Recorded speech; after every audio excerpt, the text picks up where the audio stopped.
आज हम स्टार्ट करेंगे एनसीईआरटी चैप्टर 1 एक्सरसाइज 1.3। ठीक है, जैसा कि आप यहाँ पे क्वेश्चन नंबर 1 देख रहे हैं कि find each of the following products. यहाँ पे आपको मल्टीप्लाई करना है, जैसे कि आपने देखा ए मतलब 3 इंटू -1। यहाँ पे आपको मल्टीप्लाई करके ये बताना है कि इसका आंसर क्या आएगा। जैसे 3 इंटू -1 करेंगे तो आपका आंसर आएगा -3। अब जैसा आप यहाँ पे देखिए, हमेशा याद रखना अगर आपकी मल्टीप्लाई हो रहा है और मल्टीप्लाई में अगर माइनस सिर्फ एक नंबर के साथ है देन आपका आंसर माइनस में आएगा, और अगर कहीं पे आपका माइनस दोनों नंबर्स के साथ है तो यहाँ पे आपका आंसर प्लस में आएगा, क्योंकि माइनस माइनस प्लस होते हैं। ठीक है, जैसा कि आपने यहाँ पे देखा 3 इंटू -1 इज इक्वल टू -3 आया है। इसी तरीके से अगर हम 225 की मल्टीप्लाई -1 में करेंगे तब आंसर आपका क्या आएगा -225। इसी तरीके से नेक्स्ट आपका जैसे -21 को मल्टीप्लाई किससे करना है, -30 से। अब यहाँ पे देखो, यहाँ पे भी माइनस है और यहाँ पे भी माइनस है। अब मैंने आपको बताया था कि माइनस माइनस प्लस होता है तो इसका आंसर प्लस में है, और जब हम 21 की मल्टीप्लाई 30 में करेंगे देन आपका आंसर क्या आएगा 630। इस तरीके से जैसे आप लोगों को मतलब समझ ही आ गया होगा कि मैंने कैसे समझाया है, ऐसे ही आपके -316 को -1 से मल्टीप्लाई करना है देन आपका आंसर 316 आएगा। इस तरीके से आपसे सारे ऐसे कंटिन्यू हो जाएंगे ए से लेके जे तक। आप लोग ट्राई करिए, अगर आपसे नहीं होता है देन आप मुझको कमेंट में बताइए। Now come to second question. यहाँ पे आपको क्या करना है, वेरीफाई द फॉलोइंग। यहाँ पे आपको वेरीफाई करना है, इट मीन्स आपका left hand side and right hand side is equal. अगर दोनों तरफ इक्वल है, मतलब लेफ्ट हैंड साइड और राइट हैंड साइड अगर दोनों इक्वल है तो ये आपका वेरीफाई है। अगर दोनों तरफ इक्वल नहीं है इट मीन्स कि ये वेरीफाई नहीं है। नाउ क्वेश्चन 2, जैसा कि आपको अभी बताया था कि इसे वेरीफाई करना है, इट मीन्स यहाँ पे 18 इंटू, यहाँ पे आपको ये पूरा वेरीफाई करना है दोनों तरफ, बोथ साइड।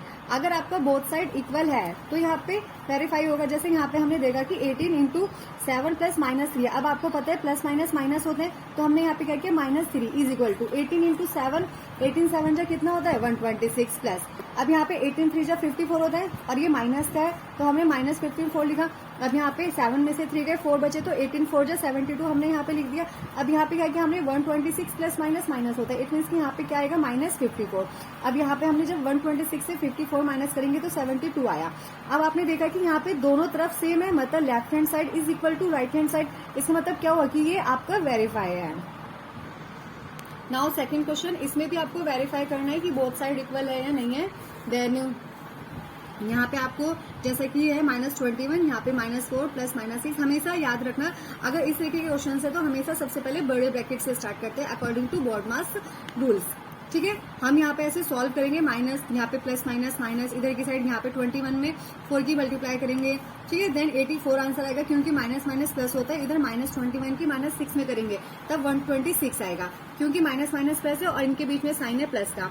उसके बाद इन दोनों को टोटल करके 210 आया है, और यहाँ पे माइनस प्लस माइनस होते हैं तो यहाँ पे माइनस माइनस प्लस 21 की जब हम 10 में मल्टीप्लाई करेंगे तो 210, और क्योंकि माइनस माइनस है तो यहाँ पे हमारा पॉजिटिव साइन आएगा, जो कि हम शो नहीं करते हैं। इट मीन्स कि left hand side is equal to right hand side, तो ये भी आपका क्या हुआ, वेरीफाई हो। Now come to next question. For any integer a what is -1 is into a equal to, मतलब यहाँ पे आपका कोई भी इंटीजर हो सकता है। ठीक है, अगर हम उसकी मल्टीप्लाई -1 में करते हैं तो क्या इक्वल आएगा, मतलब जब हम ए की मल्टीप्लाई -1 में करते हैं और यहाँ पे कोई भी इंटीजर हो सकता है तो आंसर क्या आएगा आपका -a आएगा।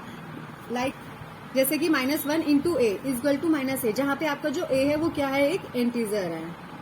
सेकंड क्वेश्चन यहाँ पे कि determine the integer whose product with -1 is, मतलब आपको यहाँ पे इंटीजर दिए हुए हैं जिनका आपको -1 के साथ डिटरमाइन करना है। इट मीन्स -21, इसमें हम -1 ऐड करते हैं, मल्टीप्लाई करते हैं तो -22, तो इसमें हमने क्या किया -1 को मल्टीप्लाई किया तो आपका आंसर क्या आ गया 22, क्योंकि माइनस माइनस प्लस होता है, इट मीन्स आंसर आपका 22। सेकंड 37 में आपका सेम यही होगा, और 0 में अगर हम किसी की मल्टीप्लाई करते हैं देन आंसर आपको 0 ही मिलेगा। Now come to next question, question number 4। Here is starting from -5 into 5, right various products showing some pattern to show -1 into -1 is equal to 1। मतलब इसमें क्वेश्चन में क्या कह रहा है कि आपको एक पैटर्न बनाना है जो स्टार्ट करना है आपको -1 इंटू 5 से, और आपका जो एंड होगा -1 इंटू -1 इज इक्वल टू 1। आपको इसका पैटर्न बनाना है और आपको बताना है कि इसमें जो आपके वेरियस इंटीजर्स हैं वो क्या है और कैसे कैसे हो रहा है। देन जैसे हम यहाँ पे देख रहे हैं कि -1 को अगर हम 5 से मल्टीप्लाई करेंगे तो -5 आएगा, -1 की 4 में मल्टीप्लाई करेंगे तो -4 आएगा। इस तरीके से हम बिल्कुल 0 और फिर -1 तक एंड तक पहुंचते हैं। यहाँ पे आपको क्या दिखा रहा है कि अगर हम किसी भी माइनस की मल्टीप्लाई किसी भी पॉजिटिव नंबर से करते हैं, किसी भी पॉजिटिव इंटीजर से करते हैं तो आपका आंसर माइनस ही आता है, लेकिन अगर हम माइनस में करते हैं तो उसका आंसर आपको किस में मिलेगा, पॉजिटिव इंटीजर्स में। We can conclude that this pattern shows the product of one negative integer। जब हम एक नेगेटिव इंटीजर और एक पॉजिटिव इंटीजर लेते हैं तो जो आपका आंसर आएगा वो नेगेटिव इंटीजर्स में आएगा। इसी तरीके से अगर हम दो नेगेटिव इंटीजर लेंगे तो आपका आंसर किस में आता है, पॉजिटिव इंटीजर में। Now next question, here is find the product using suitable properties. इसमें आपको पहले इनको सॉल्व करके बताना है, आफ्टर देन आपको बताना है कि इसमें कौन सी प्रॉपर्टीज यूज हो रही है। इट मीन्स डिस्ट्रीब्यूटिव प्रॉपर्टीज या फिर कॉम्यूटेटिव प्रॉपर्टीज और जितनी भी प्रॉपर्टीज होती है आपको इसमें बताना है। जैसे कि आप सबसे पहला क्वेश्चन देखिए, 26 इंटू -48 प्लस -48 इंटू -36, ये आपकी कैसी प्रॉपर्टीज है, ये आपकी डिस्ट्रीब्यूटिव प्रॉपर्टीज है।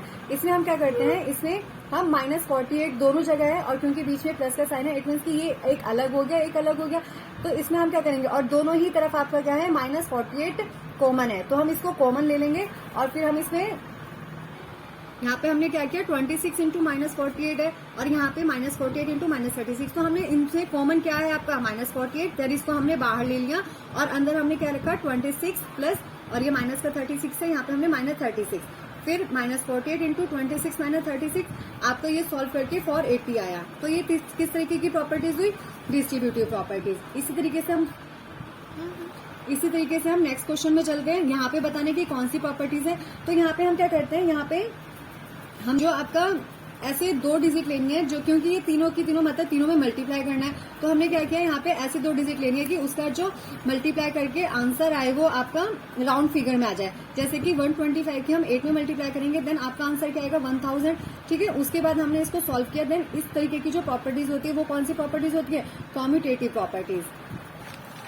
इस तरीके से आप क्वेश्चन नंबर C सॉल्व करके देखेंगे, ये भी कॉम्यूटेटिव प्रॉपर्टीज है। यहाँ पे भी हम पहले किसी भी चीज को राउंड फिगर में लाते हैं, आफ्टर देन हम उसको सॉल्व करते हैं। तो ये 3 तरीके की प्रॉपर्टीज हो गई commutative properties. Now question number D, ये भी डिस्ट्रीब्यूटिव प्रॉपर्टीज है। यहाँ पे हमने क्या किया, यहाँ पे हमने 102 को क्या किया, मतलब 102 को डिस्ट्रीब्यूट कर दिया। डिस्ट्रीब्यूट करने के बाद इसको अलग अलग करके जो आपका राउंड फिगर वाला है उसको राउंड फिगर में रख के इसको हमने प्लस किया, प्लस माइनस माइनस और माइनस माइनस प्लस, तो इसका आंसर किसमें आ गया, माइनस में। इसी तरीके से इसके आगे के जितने भी क्वेश्चन है EFGH, ये सारे किस तरीके की प्रॉपर्टीज के अंतर्गत है, आपके डिस्ट्रीब्यूटिव प्रॉपर्टीज। इट मीन्स कि आप इनको खुद सॉल्व करके देखेंगे और अगर आपको कोई भी क्वेरी है देन यू आस्क, तो आपको अगर इन आगे की किसी भी क्वेश्चंस में कोई प्रॉब्लम है तो आप मुझसे कमेंट करके पूछ सकते हैं, ठीक है। बाकी मैंने आपको एक बार एक्सप्लेन कर ही दिया है, तो आप खुद अब एक बार करने का ट्राई करिएगा। अब आते हैं हम नेक्स्ट क्वेश्चन में, क्वेश्चन नंबर 6। इसमें क्या कह रहे हैं कि a certain freezing process requires that room temperature be lowered from 40 degree Celsius at the rate of 5 degree Celsius every hour. मतलब यहाँ पे एक रूम है जिसका रूम टेम्परेचर 40 डिग्री सेल्सियस है, लेकिन क्या हो रहा है, वो धीरे धीरे डिक्रीज होता जा रहा है। मतलब हर 1 घंटे में 5 डिग्री सेल्सियस वो क्या हो रहा है, डिक्रीज होता रहता है, होता जा रहा है। तो what will be the room temperature 10 hours after the process begins, मतलब कि जहां से ये स्टार्ट हुआ था प्रोसेस उसके 10 घंटे बाद उसका जो मतलब रूम टेम्परेचर है वो कितना रह गया। तो जैसा कि आपको मतलब पता ही है, मैंने अभी क्वेश्चन एक्सप्लेन किया कि आपका जो प्रेजेंट रूम टेम्परेचर है वो 40 डिग्री सेल्सियस है और वो धीरे धीरे डिक्रीज हो रहा है हर 1 घंटे में कितना, 5 डिग्री सेल्सियस। तो रूम टेम्परेचर आफ्टर 10 आवर, तो उसमें आपको बताना है कि आफ्टर मतलब 10 घंटे बाद आपका रूम टेम्परेचर कितना होगा, then 40 degree Celsius plus 10 into -5 degree Celsius, ठीक है। क्योंकि ये डिक्रीज हो रहा है इसलिए हमने इसको माइनस में लिया। फिर 40 डिग्री सेल्सियस -50 डिग्री सेल्सियस, अब इन दोनों को हमने मतलब सॉल्व किया तो -10 डिग्री सेल्सियस। इट मीन्स की जो रूम टेम्परेचर है after 10 hours is -10 degree Celsius. जहां से ये प्रोसेस स्टार्ट हुआ था उसके 10 घंटे बाद आपका जो रूम टेम्परेचर है वो कितना रह गया, -10 degree Celsius. Now come to the next question, question number 7। Here is in a class test containing 10 question. यहाँ पे क्या है कि आपका क्लास में टेस्ट हो रहा है जिसमें 10 क्वेश्चंस कंटेन है, जिसमें 5 marks are awarded for every correct answer, जिसमें आपको 5 नंबर दिए जाएंगे हर करेक्ट आंसर में and -2 marks are awarded to every incorrect answer, और -2 नंबर आपके कट जाएंगे हर गलत आंसर में, and 0 for question not attempted, और 0 क्वेश्चन जो क्वेश्चन आपने अटेम्प्ट नहीं किया है उसमें आपको 0 नंबर मिलेंगे। देन यहाँ पे क्या कह रहा है कि फर्स्ट क्वेश्चन है इसमें कि Mohan gets 4 correct, and 6 incorrect answer, कि मोहन ने 4 करेक्ट आंसर किए हैं और 6 इनकरेक्ट आंसर किए हैं, तो उसका टोटल स्कोर क्या है, व्हाट इज हिज स्कोर। देखिए जैसे कि Mohan gets marks for 4 correct answer, Mohan ने 4 क्वेश्चन सही करे थे तो उसको कितने मिले, 4 इंटू 5 इज इक्वल टू 20, और उसने 6 इनकरेक्ट क्वेश्चन किया, इट मीन्स कि 6 इंटू -2, मतलब यहाँ पे आपका नेगेटिव में है -12। अब उसका टोटल स्कोर बताया है, पूछा है, तो क्या होगा मोहन का टोटल स्कोर 20 प्लस, और आपका जो इनकरेक्ट आंसर है -12, फिर प्लस माइनस माइनस, तो उसका जो टोटल स्कोर वो कितना हुआ 8। इसे आपका नेक्स्ट है कि Reshma gets 5 correct answer and 5 incorrect answer, तो व्हाट इज हर स्कोर। मतलब इसमें क्या है कि आपका रेशमा के 5 करेक्ट आंसर और 5 ही इनकरेक्ट आंसर है, तो उसका आपको स्कोर बताने की उसका कितना स्कोर हुआ। तो ये दोनों क्वेश्चन आप खुद करके देखिए। चलिए मैं आपको एक क्वेश्चन सेकंड खुद करके दिखाती हूँ कि ये कैसे होगा। जैसे मैं आप बता रही हूँ कि रेशमा के जो 5 करेक्ट आंसर हैं, 5 करेक्ट आंसर, और आपको पता है कि हर एक करेक्ट आंसर में 5 नंबर मिलने हैं, तो ये हो गया आपका 25, ये था आपका करेक्ट आंसर में। और जो इनकरेक्ट आंसर है आपके, तो इनकरेक्ट आंसर इसके कितने थे 5, तो 5 इंटू -2 इज इक्वल टू -10, तो टोटल स्कोर कितना हुआ इसका 25 into -10 is equal to 25 minus 10 is equal to 15, तो रेशमा का टोटल स्कोर कितना हुआ 15। अब आप लोगों को इसका जो थर्ड पार्ट है, थर्ड क्वेश्चन है कि Heena gets 2 correct answer and 5 incorrect, ये आपको खुद सॉल्व करके देखना है, बहुत ही इजी है, आपको सेम ऐसा ही है इसका स्कोर बताने की इसका टोटल स्कोर कितना हुआ। Now come to next question, question number 8. A cement company earns a profit of ₹8 per bag of white cement sold and a loss of ₹5 per bag of grey cement sold. मतलब एक cement company है जो white cement का bag है उसमें 8 रुपए पर profit कमा रही है, और ग्रे सीमेंट में 5 रुपए लॉस हो रहा है उसको बेचने में। तो क्वेश्चन है आपका कि the company sells 3000 bags of white cement, मतलब कि कंपनी है जिसने 3000 बैग्स व्हाइट सीमेंट के बेचे हैं और 5000 बैग ग्रे सीमेंट के बेचे एक महीने में, तो उसको बताना है कि व्हाट इज इट्स प्रॉफिट और लॉस, कि इसको प्रॉफिट हुआ या लॉस हुआ।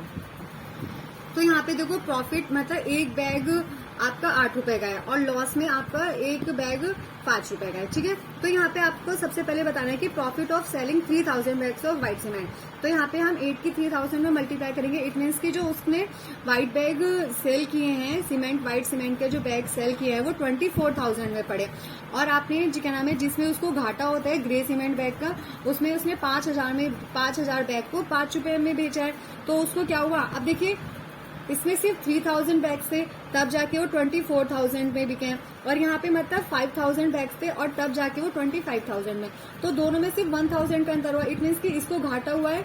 तो यहाँ पे क्या होगा कि कितने का घाटा हुआ है, उसको पूरे 1000 रुपए का घाटा हुआ है। Then he has lost of ₹1000 on selling the grey cement bags. इसका क्वेश्चन नंबर जो बी है 8 का क्वेश्चन नंबर भी वो आप खुद सॉल्व करके देखिएगा। आफ्टर देन अगर आपको नहीं समझ में आ रहा है तो आप मुझे कमेंट करिए। ये भी बहुत ही इजी है, इसमें सिर्फ क्या बताना है कि what is the number of white cement bag, it must sell to have neither profit और नॉर लेस, मतलब कि आपका व्हाइट सीमेंट बैग है जो कि व्हाइट सीमेंट बैग जो कि बेचना है जिसमें ना तो कोई प्रॉफिट हो रहा है और ना ही कोई घाटा हो रहा है। If the number of grey bag sold is 6400 bags, तो इसमें आपको बताना है कि इसमें मतलब आपको ना तो कोई प्रॉफिट हो रहा है और ना ही कोई लॉस हो रहा है, तो कितने रुपए का प्रॉफिट या लॉस जो भी है वो आपको बताना है, ये आपको खुद करके देखना होगा। Now come to next question.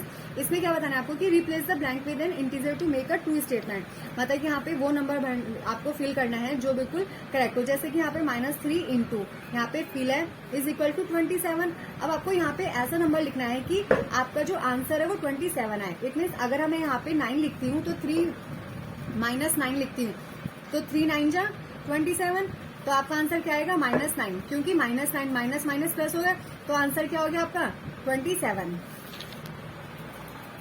ठीक है। तो हम यहाँ पे क्या लिखेंगे -9, क्योंकि माइनस माइनस प्लस और 3 9 जा 27। अब यहाँ पे आपका 5 है इंटू यहाँ पे फिल है और यहाँ पे आपका जो आंसर है वो आपको है -35, तो आपको यहाँ पे ऐसे कोई डिजिट लिखनी है कि आपका आंसर -35 है। अगर मैं यहाँ पे -7 लिखती हूँ तो 5 7 जा 35 और माइनस है तो -35, ठीक है। इसी तरीके से यहाँ पे आपको लिखना है, जैसे यहाँ पे -8 है, अगर मैं यहाँ पे 7 लिख दूंगी तो 8 7 जा 56, तो यहाँ पे क्या आ गया आपका आंसर 7।